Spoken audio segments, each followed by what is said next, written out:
Welcome back, everyone, once again to Inside the Pylon, a Midwest College Football podcast, joined as always by Clinton Boring. My name is Ryan Satkoviak, and we are once again pleased to be joined this evening by the incomparable Dale Bliss, who we're well beyond half a dozen. We might be approaching double-digit appearances on this show for you, Mr. Dale, sir. How are you doing tonight? It's great to talk to you guys. Great to have you here, as always. Clinton, sir, how are you? I'm tired.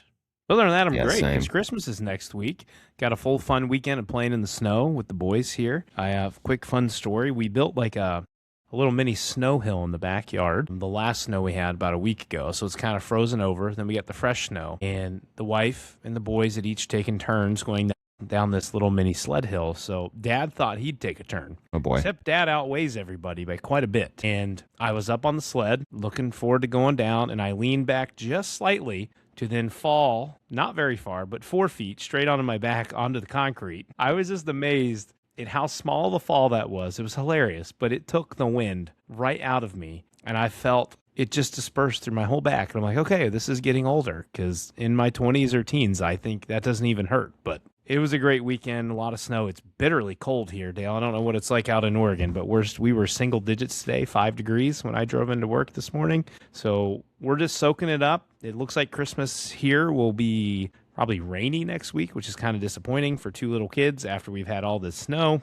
But I'm happy to have Dale on here to preview this Oregon and James Madison game with us. Mr. Ryan, how are you? Just ready for bed, man. I'm tired. I got a headache. I don't even know why. I always sleep like shit on Sunday nights. It's becoming a problem. You know, it's neither here nor there. Because the Bengals lost, it made you sleep bad. That's exactly it right there.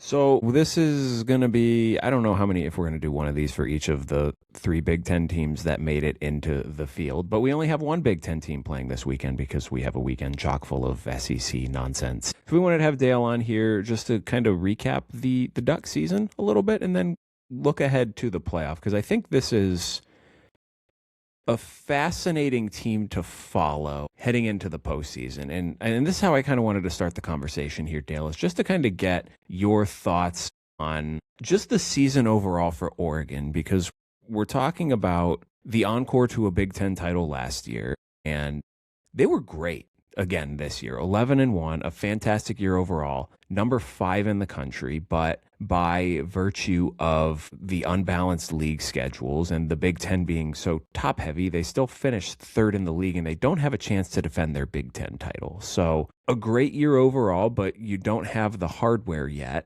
that you had at this point last year after defeating Penn State in the Big Ten title game. What's just been kind of your overall impression on the Ducks throughout the course of the regular season? A success so far? Incomplete to be determined based on how the playoff goes? I think most Duck fans would say it's been an incredible success. When the 3 of us talked back in August, and we talked about the prospect for this season, we said maybe 10-2. They might lose at Penn State in the whiteout game. They could lose a tough one to Indiana at home. They could lose to Iowa and Kinnick Stadium, always a difficult place to play. That game of the year at the end of the year against the University of Washington in Seattle, that looks like a potential loss. So the forecast from most people was anywhere between 8-4 and 10-2, with 10-2 and making the playoff the high side. Turned out that 10-2 might not have been good enough to make the playoffs, so to miss the Big Ten title game and make the playoffs and get a great draw in the tournament.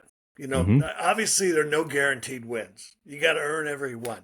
But to be in this position right now with James Madison, Texas Tech, Indiana, Ohio State, that's a great season. That's a good place to be in. What's been, I don't know if maybe biggest surprise is the way that I want to hash this, but what's been the most encouraging thing that you've seen from the Ducks this season relative to preseason expectations, right? Like we talked preseason that the defense should still be good. There are playmakers out wide. There's talent at the quarterback position, albeit inexperienced. What's been the biggest positive surprise for you about this Ducks team this season? I would say 2 things. One, Dante Moore achieved 90% of the expectations for him.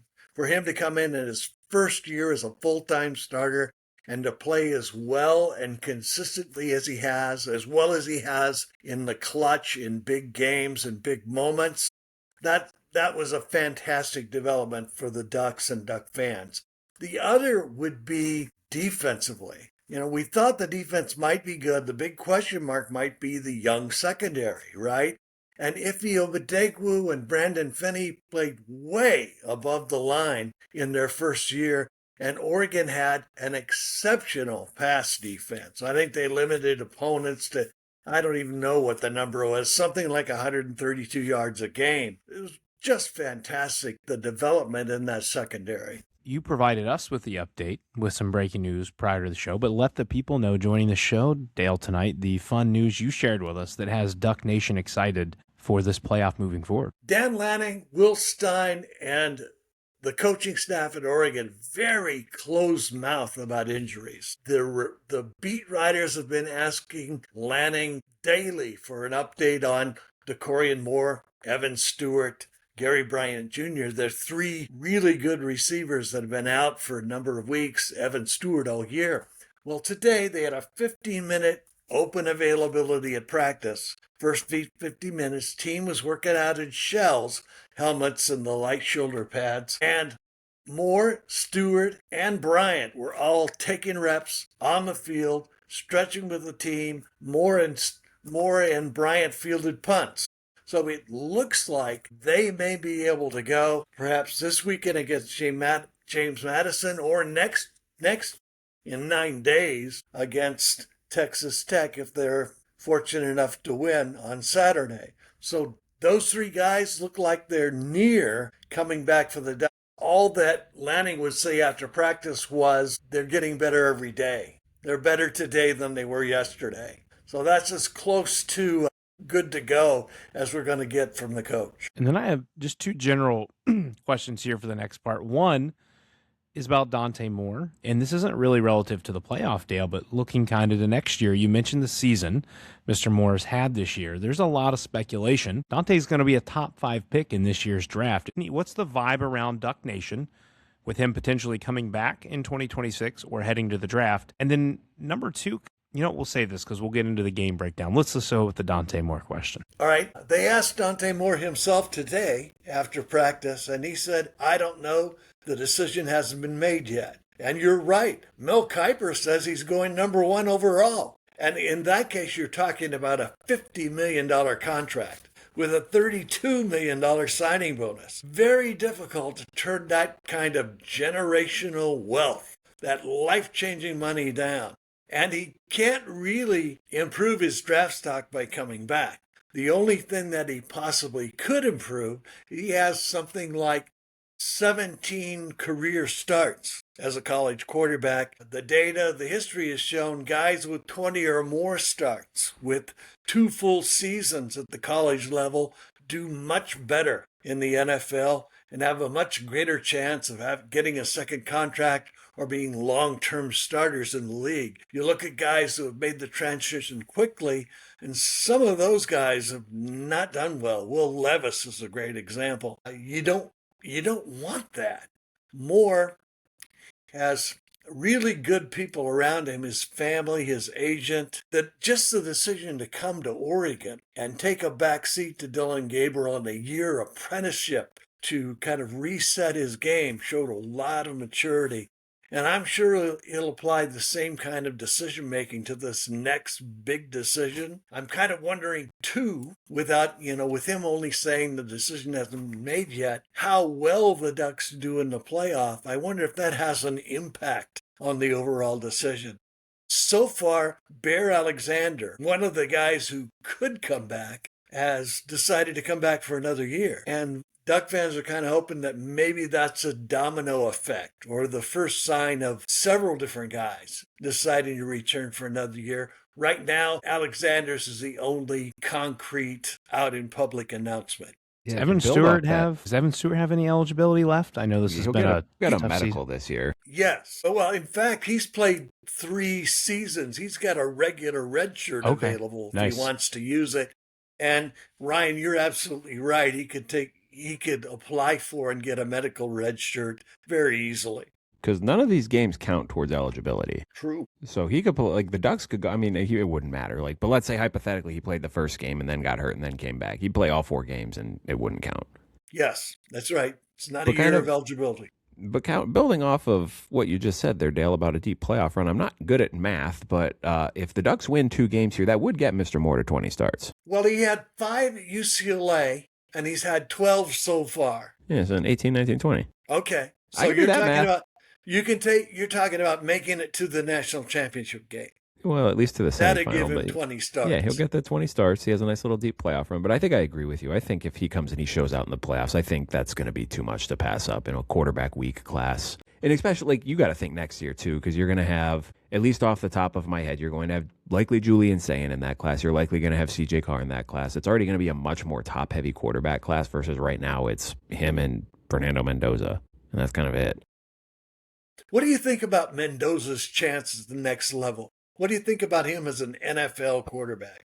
I'm not a big NFL guy. I just, like, I don't have an eye for talent. I'm not even going to sit here and pretend like I'd be like, oh, I know this guy's got good translatables that are going to go to the next level. I have no fucking idea. It's just a crapshoot in the best of circumstances, and I'm too stupid to compartmentalize any of that relevant information. I would say Cignetti's fairly heavy from what I've read with their RPO-based system. Teams in the NFL utilize it.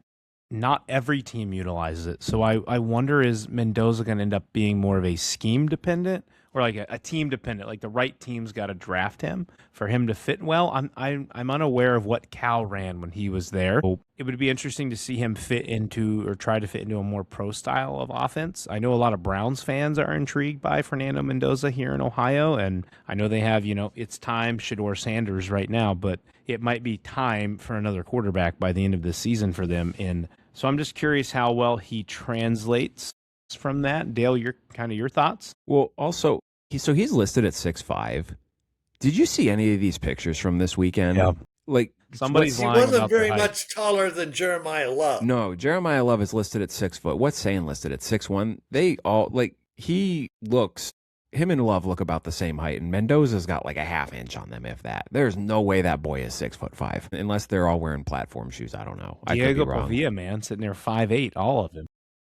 He looks like he's about my height. Serious Johnny Manziel vibes coming Yes. from Diego Pavia. I completely I feel like you might agree even with have that. taken it to a new level with the whole F the voters and F Indiana and just, I mean, Ryan and I were talking about this pre-show. Like, listen, you don't really have great prospects as an NFL quarterback, and your college career is pretty much done other than your bowl game.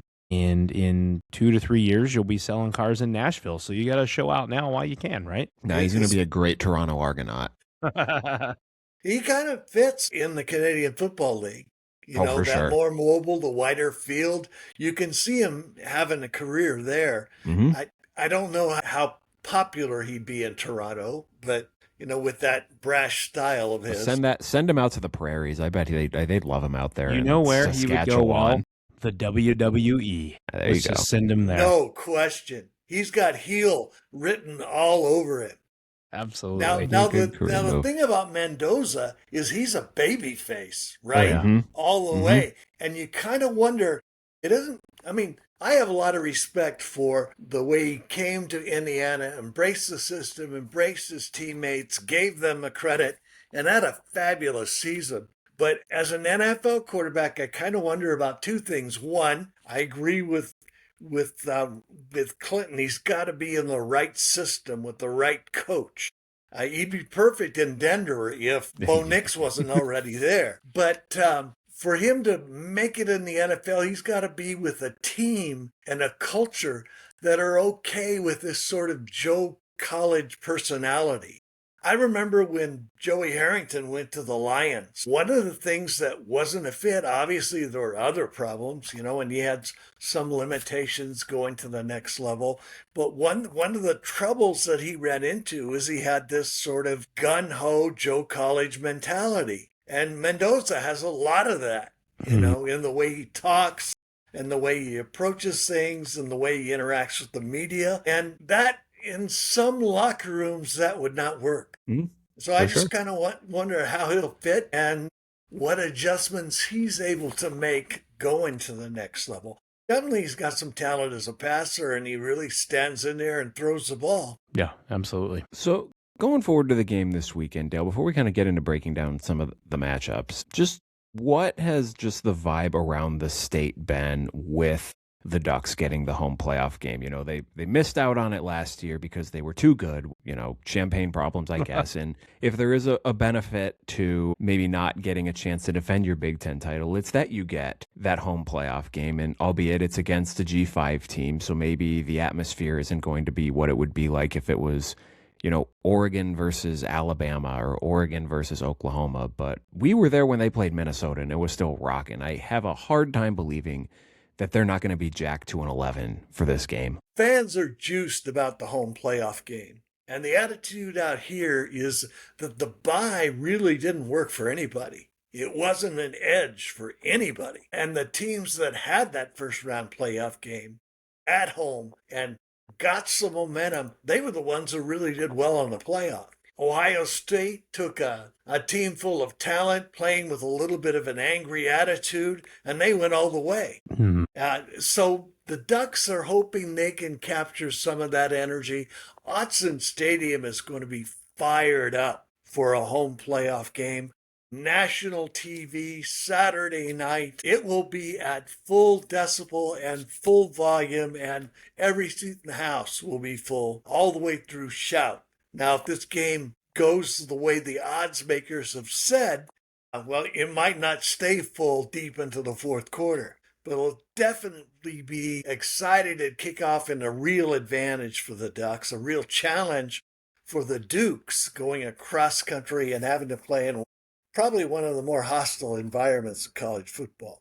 Dale, before we talk about Oregon, let's dive in a little bit with maybe what you know about the opponent that Oregon's going to face. Barnett is a dynamic quarterback. Knight at running back. He's small but mighty. He's 5'7", 190, but he's over 1,200 yards on the season. The receiving core here from our friend Kirk, they're essentially by committee, but Landon Ellis, when healthy, he can ball out as well. Is there anything when you're looking at this JMU offense that kind of gives you pause in a matchup against what's been a fairly dominant Ducks defense this season? It's going to require some real discipline from the linebackers and defensive ends. The Dukes run a system that is heavily RPO and zone read based. So Barnett's trigger man, he's got a lot of options on every play. He's thrown 25 touchdown passes this year, and I think he has 14 or 15 rushing touchdowns. So he is a true deep threat. Run for 534 yards, thrown 2,533 yards worth of passes. And Ellis, that receiver you mentioned, he's 6'2", 213. He's got good sides. Both of their outside guys, Ellis and Gennaro, are really effective in the play action game. They both average over 16.8 yards a catch. So this is an offense that can burn you in a lot of ways. They use a committee at running back in addition to Wayne Knight, who's named after Newman on Seinfeld. They also have a big back who's 6'2", 225, 230, and then another guy who's really quick, about 8.4 yards a carry. So there's a lot of talent on this offense, and they run the ball 63% of the time. Got to be able to stop the run, got to have some discipline on the outside and on linebacker against a quarterback who is really mobile and can beat you with his legs. They were really effective in the Washington game. They had kind of a fence mentality for DeMond Williams. They kept him contained. They rushed under control. They didn't give him those obvious passing lanes or rushing lanes to exploit on third and medium. And they had a really good game against him, limited him to, I think he had minus 26 yards rushing. If they can employ the same kind of discipline against Barnett, who's a very good player, they can shut down this offense, not completely, but effectively enough for their offense to go to work. One big factor in the game, weather can be a great equalizer. If you're talking about an underdog trying to make a stand and make a statement, It can get tricky. And this weather forecast, I've been watching it all week. Initially, the game time temperature was going to be somewhere around 50, 52 degrees. Well, the game time high right now is hovering around 39. Oof. The chance of rain is not high, but that can change out here in the rainy Northwest. So if you get cold and wet and rain, it could be different. The winds are from the south-southeast, 4 to 5 miles an hour. So far, they're not a factor. But that's something to watch as the game has approached. I've noticed that the over-under has dropped 2 points to 49.5 in the last 3 days. And then looking over at the defense, Dale, perhaps their best part that our friend, again, Kirk, points out is the defensive line. Emmanuel Bush and Sahir West. And if you look at West's stats on the season, the one that stands out to me, 7 sacks. Then you also have Bush, who has 3, but they also have Holmes on the D-line with 6 sacks. They have 36 sacks as a team this year, Dale. How do you envision this Oregon offensive line handling this team? Now, obviously, if Oregon can be road graders and run the ball, this is kind of a null point. But if they can get Oregon into some situations early where they have to pass the ball, how confident do you feel that this offensive line can hold up against what's been a pretty proven defensive line this year? That's a good question. In addition, West has 14 tackles for loss. So these are very disruptive guys. He had 3 sacks against Troy in the Sun Belt Championship game. Oregon's offensive line has been playing banged up for part of November. They've had a couple weeks to heal, another advantage of not making the Big Ten Championship game. So Alex Harkey, Iapani Lalaulu, and Isaiah World are all at full strength, ready to go. I think they'll be able to handle this front. But you are right. It's a very disruptive, active, and aggressive front 7. And they also like to bring their safeties, Troy West, and I forget the other guy's name, on blitzes. So they're really sneaky, aggressive, physical defense. And definitely they've got to be able to run the ball a bit and stay out of, constant third and longs, especially in bad weather. I just kind of like big picture looking at this game, Dale. I find a game like this just goofy to kind of break down the matchups because things can happen, crazy things can happen in college football, but like pound for pound, like we're talking about a team in James Madison. They played one real team all year. I know I just threw that in there for you, Kirk. Sorry, but you look at their Sagarin strength of schedule rating, it's 105th in the nation. They have not played a good schedule this year. The one team that they did play that can push back was Louisville, and Louisville beat them by 14 points. And there's not a Louisville team that's on the same wavelength as this Oregon team. And I don't want to say this in a disrespectful way because, again, this is a team that's earned its spot. That's not me saying that I'm not going to go on an anti-G5 screed here. But when you're kind of looking at this game, I think the foregone conclusion is we all expect Oregon to win, and I think relatively handily here without much fanfare. What are you looking for in this game from the Ducks? Because I think like short of a catastrophic mistake or an unfortunate injury to a key player early in the game or 5 weird turnovers or something like that, I don't see how James Madison wins this game. And if either of you guys want to correct me if I'm wrong here, I'm just going to come out and say it. I don't think there's a way James Madison wins this game short of some act of God happening. I got that out of the way. What are you looking for in this game here, Dale? All right. The ESPN matchup predictor has Oregon as an 88% favorite. And the thing that I would be looking for from the Ducks is discipline and focus and consistency. If they play the way they're capable of, they should establish control of this game early and win it handily. This should be a little bit about like their matchup against Liberty in the 2024 Fiesta Bowl. About the same caliber of team. I think that this group beat Liberty something like 38-21 or something. Anyway, it was a one-sided game and they won handily. But Oregon is that much better, that much more talented. They're 21.5 point favorites for a reason.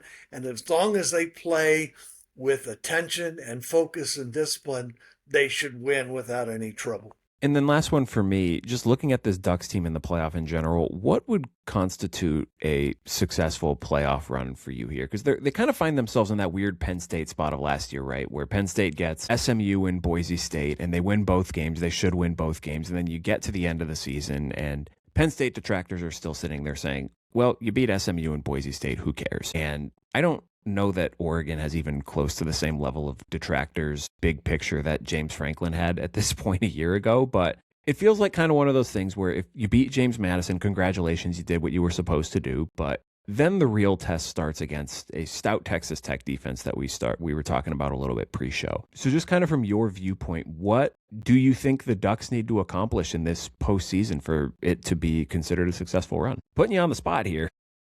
That's all right. It depends, I think, a little bit on how it unfolds. Texas Tech is a legit opponent. They're good. I mean, they're very good. They earned that number 4 seed, and their defense, I've got, the Nagurski and Outland winner on that team. They've got a couple 3 All-Americans. It's an aggressive, physical flight of the football defense with real Division I FBS talent. So if they can win that game, I'm guessing they'll be about a 3-4 point favorite. The fact that it's at the Orange Bowl instead of the Cotton Bowl is a real equalizer. But I think if they get past the Texas Tech game, it's interesting about these playoffs. The challenges are progressive, right? The first one is just, to take care of business and do what you're supposed to do. The second one is against a team that they should beat, but an incredibly good opponent with some real strengths and some maybe advantages in the game. And the third game would be probably against a team that beat them earlier in the year. So, and then if they win all 3 of those, they'd have to place Indiana. To answer your question short and sweet, I would say making it past those first 2 rounds and playing Indiana would be a success. Obviously, the team's goals are higher than that. I'd say it's reasonable. I think that's reasonable. I was thinking about it on the drive home today about how the first round feels like a slight bummer, and that's no disrespect to JMU or Tulane. But when you look at the possible second round matchups, I feel like I could salivate a little more at those matchups. And Ryan and I, when we made our playoff predictions last episode, the Texas Tech and the Oregon game is just dripping for entertainment. But what I would really love to see is like Indiana get a shot at Bama, because it's Bama, right? It's what carries the name. And if Indiana can stifle Oregon, Ohio State, and Bama in the same season, even if they were to lose in the next round, look at those 3 names that a team who's largely never beaten anybody like that took 3 of them out in 1 year. And then you get an Ole Miss game likely to beat Tulane with a rematch against Georgia. And I think so many people are selling Ole Miss short in this situation because Lane Kiffin won. Well, newsflash, guys, what the hell has Lane Kiffin ever won? He makes the playoff for the first time ever, and he abandons his team to go to LSU. I think we're on the wrong side of Ole Miss, which is why I picked them to beat Georgia, is I think Ole Miss is going to be very motivated to come into this game. They're going to want to show that they belong. They had Georgia beat, I believe, in Georgia earlier in this year, and they choked it away. They want a shot. Georgia still has a fairly lackluster offense, in my opinion, elite defense. I think you're going to get a motivated Ole Miss team. And then I look at Ohio State and what they're waiting on, and potentially, Reed from A&M and RPO base and his legs, and having listened to Ryan talk about them against Notre Dame already this year. And then what I want more than anything as a Buckeye fan is the Hurricanes to win that game, to come and face Ohio State again and get a little vibes of 2000, almost said 2022, of 2002, I guess, /2003, since the Natty occurred in 2003, to get those vibes again between those 2 fan bases, chirping it up across Twitter, because that would be a fun matchup. And my fingers are crossed. I'm biased here because I grew up in Big Ten country. Is I want a Big Ten national championship. I don't care if it's Oregon or Indiana. I want Oregon, Ohio State, or Indiana, Ohio State to let the Big Ten take their 3rd straight national championship and rub it in the SEC's face. That's all I got for you tonight. I just wanted a little piece on the games before we go to pick them on Thursday, and I still got to cut our clips and post our playoff picks for this cycle, because Lord knows, Dale, if you tuned in at all, our original playoff picks were god-awful. However, Ryan and I both got each G5 team right. He picked Tulane, and I picked JMU to make the playoff. So applause on our backs for predicting the right G5 teams this year. Let me ask you this. They're going to restructure the playoffs after this year, maybe expand to 16. What do you want that to look like? You want a separate playoff for the group of 6? So, Dale, I've been saying this for years, and this is, again, no disrespect to the G5 because I am an OU Bobcat alum and I love my Bobcats. I think it would be well serviced to have a G5, G6 playoff and then have a Power 4 playoff. I think you utilize these bowl sites that people don't care to watch anymore, and you give them 16 teams in the G6 playoff. I don't care. That's very watchable football that I would tune in to watch as well because it's going to be ultra competitive. I don't need to worry about Tulane going to Ole Miss for the second time this year and getting curb stomped. I don't need to worry about JMU losing, the Dukes losing to the Ducks by 30 in Autzen, and Oregon risking their players on the line for that matchup. But I can look forward to a potential JMU Tulane national championship of the G5, which would be one hell of a game in which we could make the Pop-Tarts Bowl the national championship for the G6. And then you let these guys duke it out in the P4. You get Notre Dame in the playoff this year to replace that. And then I don't know what, Vandy is your other one that would replace these two teams. On the thoughts of expansion, everything Ryan has kind of hinted at to me has been, it sounds like we're going to 16. The 5-11 model is the preference, but good old Tony Petitti continues to stick his foot in the ground, and he either wants the 4-4-2-2 model or he wants 24, and he just can't get over it. Be honest with you, I think Tony Petitti's going to get fired before that ever becomes a thing. He might, absolutely. The Big Ten's going to be on their third commission in the last 5 years. I think he's starting to wear thin with some people. He absolutely should be. Basically everyone versus him. And then the private equity thing blowing up in his face. We're going off topic here. You know what I want? I want 16 teams, straight seed, no auto bids. Earn your own fucking way into the playoff. If you're a shitty conference like the ACC and you can't get a team in the top 16, I don't want to see you in the playoff. None of this charity nonsense. And if you know what? If a G4 or a G6 team is good enough to be in the top 16 like Boise State was last year, let them into the playoff too. I think that's perfectly reasonable. That's all I want. I want more entertaining football. I think the two playoffs would be great, but apparently there's a law or something in there that you can't do that right now. So we'd have to figure that out. You have to give access, Clinton, or else it's an antitrust violation. That's what our world's all about now. I think you're onto something because you've got all these teams opting out of bowls, right? Mm-hmm. And bowls they can't fill, and teams that don't want to go.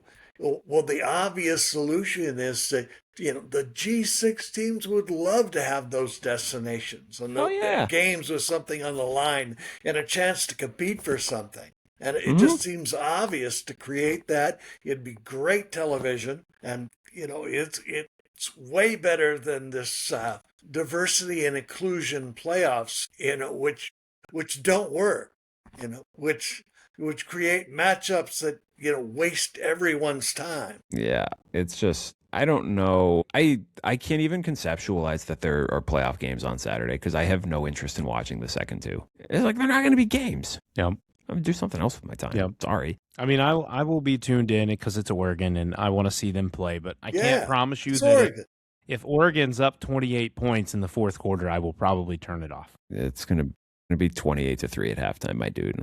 We will be going to bed. I am really shocked that they made that the Saturday night game. Yeah. I thought sure it would be the Friday night game. No, because the Friday night game they want to be the showcase. Okay. The intro to the playoff because it stands alone. They want it seems counterintuitive, but you're putting the game you don't want to watch in prime time because it's going up against the NFL. All right. Yeah. And I believe Saturday games are this week start. And then you get the high noon game, which actually I think had pretty good viewership last year between Clemson and Texas. But that nightcap was the 3:30 that was the game. Second week. I'm sorry. That was second week, though. That wasn't even first week. First week, the noon game was Penn State SMU. Yes, there we go.